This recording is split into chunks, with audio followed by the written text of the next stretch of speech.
So, you want to own a garden center. You walked into one on a Saturday in May. It smelled like wet soil and geraniums. A kid was hauling a flat of marigolds toward the register with both hands. Somebody's grandmother had cornered an employee near the hydrangeas and was not letting him go. It felt less like a store and more like a small, cheerful town that happened to sell dirt. And you thought, I could do this. I like plants. I'm good with people. Here's what you were actually looking at. That's not a store. That's a farm with a cash register bolted to the front of it. Every item on the shelf is alive. Every item drinks water daily, needs labor daily, has a shelf life measured in weeks, and will die in your parking lot if you take a long weekend in June. You'll earn most of your annual income across roughly 6 Saturdays. And whether those Saturdays happen at all is decided by weather nobody forecasts and nobody controls. 2 numbers to frame the range. At the bottom, you can stand up a working retail nursery on a few acres you already own for $50,000 to $100,000. 2 hoop houses, gravel, a shed with a register in it, and a first order of plants. At the top, a single acre of gutter-connected commercial greenhouse. The glass and steel kind serious operators grow under. Starts north of $1 million. That's the structure alone, before 1 seed goes in the ground. And sitting between those numbers is a rural garden center owner's live and die by that almost nobody outside the trade has ever heard.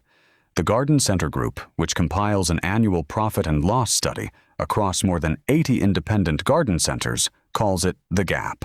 Take your true gross margin as a percentage of sales.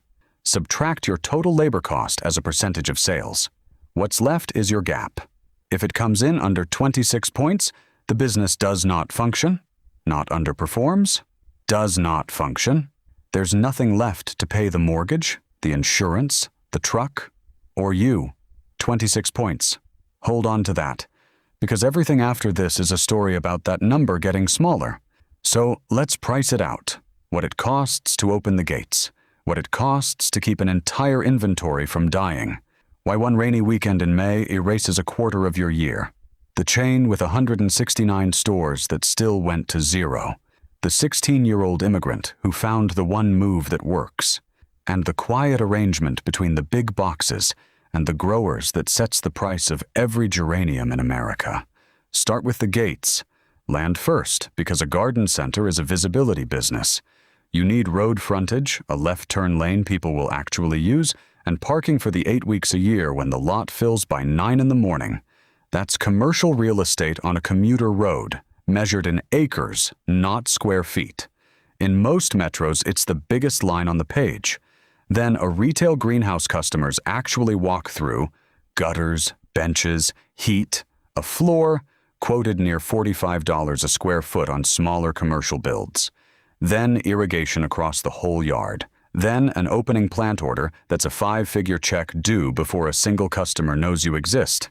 Realistic all in, $150,000 to $500,000, depending almost entirely on whether you already own the land. Now here is what separates this from every other retail business on earth. Your inventory breathes.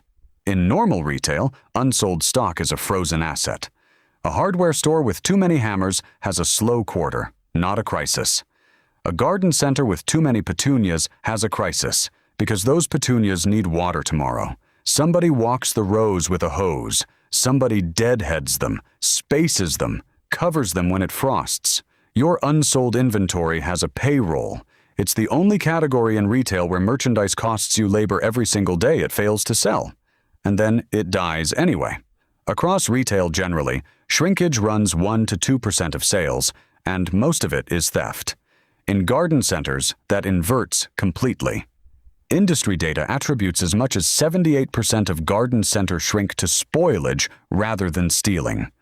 Nobody's walking out with your inventory. Your inventory is expiring in front of you on the bench, in full view of the customer, while you pay someone to water it. 3/4 of everything you lose to biology. And it compounds because a fading plant doesn't just fail to sell. It makes the healthy plants beside it harder to sell. A customer scanning a bench of tired stock doesn't think, I'll find the good one. They think, this place doesn't take care of things. So before we've reached a single customer, your gap is squeezed from both ends. Labor up, margin down. Now the season, which is where this gets brutal. Industry research puts up to 2/3 of a garden center's annual sales inside the spring months. In cold climate states, it's far worse. University of New Hampshire Extension has noted it is not unusual for a New Hampshire garden center to do between 50 and 80% of its entire annual revenue in the single month of May. 80% of the year, in 1 month. So the real unit of measurement isn't the quarter, it's the weekend. 6 or 7 prime Saturdays plus Mother's Day and Memorial Day, carrying 12 months of overhead. And you cannot bank a lost one. If your second Saturday in May is 41 degrees with driving rain, plenty of those customers simply never plant that year, while you're holding a greenhouse of annuals timed to peak on exactly that day, and they will not wait. You built an entire year of inventory around a forecast. Garden Center Magazine's annual survey called the Spring of 2025 one of the least profitable in a decade. Only 43% of garden centers beat the previous spring, the second lowest figure in 10 years of that survey. And 3/4 of them had already raised prices. Prices up, sales flat. That's the gap closing in real time. If you're finding this useful, subscribing helps more than you'd think. Now, what it looks like when the math loses. Frank's Nursery and Crafts started in 1940s Detroit as a corner market that carried Christmas trees and bedding plants on the side. The plants outgrew the groceries. By the 80s, it was on an acquisition run aiming to become America's first national garden center chain. And at its peak, it ran more than 250 stores. It filed for Chapter 11 in 2001, restructured, and came back out the next year still fighting. In September of 2004, it filed again. And this time it liquidated. 169 stores across 14 states went to going out of business sales on roughly $124 million in assets against $140 million in debts. The company blamed a weak economy, falling traffic, bad weather, and declining live Christmas tree sales. All true, none of it the reason. The trade press was blunter. A garden center industry publisher quoted right after the filing said Frank's had spent years unable to decide whether it was fighting Home Depot and Lowe's on price or the high-end independents on service. It picked neither, and it lost its identity, the only asset it had that a warehouse couldn't buy in bulk. That's the lesson. Competing on price means fighting a company that sells mulch below cost to pull someone into a store that also sells water heaters. You will never win that. The independents who survive win on the one thing that can't be stocked on a pallet, somebody who knows what actually grows in your yard. Which brings us to the man who solved it. Angelo Petitti arrived from Italy in 1963. He was 16. He worked a stack of jobs to put himself through college, including part-time landscaping, and in April of 1971, he opened his first garden center on a small garage property in Oakwood Village, Ohio. For 20 years, he did what every garden center does. Buy from growers, sell to the public, eat the squeeze in the middle. Then in 1991, he bought 30 acres of farmland in Madison, Ohio, and started growing his own trees and shrubs for his own stores. That one decision is the entire answer. When you grow what you sell, 3 things happen at once. You capture the grower's margin on top of the retailer's, which widens your gap. You control timing so product hits your benches in peak bloom on the weekend you need it, and your unsold stock stops being a write-off and starts being an asset still growing on your farm. Today, Petitti runs 9 locations across Northeast Ohio, backed by a 45-acre greenhouse and thousands of acres of Lake County farmland. They grow the overwhelming majority of what they sell, and sit near the very top of Garden Center Magazine's ranking of the largest independents in North America.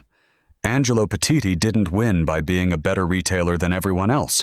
He won by refusing to only be a retailer. Now the part operators discuss privately and rarely on the record. When you walk into a big box garden department in April, you're looking at an arrangement called pay by scan. Those plants don't belong to the store, they belong to the grower. The grower ships them in, the grower's people often maintain them right there in the aisle, and the grower doesn't get paid 1 cent until a customer takes that plant to the register and the barcode scans. Everything before that moment is the grower's problem. Cooked in a heat wave, overwatered, knocked over, never sold. All growers' loss, which means a big box stocks an entire garden department with essentially zero inventory risk. No shrink on the books, no dead stock to write off. So they price aggressively because the most dangerous cost in this industry, the cost of things dying, has been pushed upstream onto somebody else. You own every plant the moment it comes off the truck. You aren't competing on a level field. You're competing against a retailer who arranged, contractually, not to own the risk that defines your entire business. And here's the number the industry has been quietly circling. The National Gardening Association's 2026 survey found something it says it hasn't seen in 50 years of running the study. Roughly 4.5 million American households stopped gardening in 2025, the first drop in participation since 2019, and total spending hit an all-time record of $79 billion. Both, at once. The casual pandemic gardener walked away. The committed gardener who stayed spent more than ever, pushing average household spending to a record $740, which sounds survivable until you see where it went. Home centers picked up roughly 5 points of share that same year, taking about 43% of the market. Shrinking customer base. Rising spend per customer. Big boxes taking the increase, so let's run what's left. Scenario 1. You open on leased ground, 200,000 deep before opening day, and do 600,000 in your first full year. A respectable start. Industry benchmarking puts a healthy labor target near 28% of sales, including fair pay for yourself. Hit all of that, and a widely cited industry model at this scale puts net profit before taxes in the low tens of thousands. You didn't buy a job. You bought a job that owes the bank money. Scenario 2. You own the land outright. Your largest fixed cost vanishes and the gap opens up. This is why so many surviving garden centers sit on family land bought 3 generations back. That isn't sentiment, it's the balance sheet. A lot of independent garden centers aren't profitable retail businesses at all. They're profitable real estate holdings with a store running on top. Scenario 3. You become a grower, like Petitti. You capture both margins and your leftovers stop being compost and start being next year's inventory. That's the only version with real upside, and it takes about 20 years. So, the uncomfortable summary. A garden center demands commercial land, agricultural infrastructure, and retail staffing all at once. Its inventory costs money every day it fails to earn any. It loses most of its stock to biology, not theft. It earns the bulk of its year across a handful of weekends decided by weather. It competes against chains that offloaded the exact risk defining it. And its net margin, run well, is a few thin points. People keep opening them anyway, because this was never really a retail proposition. Nobody drives out on a Saturday in May to acquire a marigold. They come because standing in a warm greenhouse in spring, holding something alive that hasn't failed yet, is one of the last cheap ways left to feel optimistic about the year ahead. That's what you'd be selling, not plants. The first genuinely warm morning after a long winter in a 4-inch pot for $6, and you can build a life on that. There are third-generation garden centers anchoring towns all over this country. Just be clear about the trade. You get the wet soil and the geraniums, the grandmother at the hydrangeas, the kid hauling marigolds to your register. You also get a Thursday in early May, staring at a 10-day forecast, doing arithmetic on what rain costs, while $40,000 of annuals hit peak bloom right on schedule with nowhere to go. That's the job. All of it. Next up, what it actually costs to run a Christmas tree farm where you plant the inventory 8 years before you can sell it, and the whole business is closed 50 weeks a year.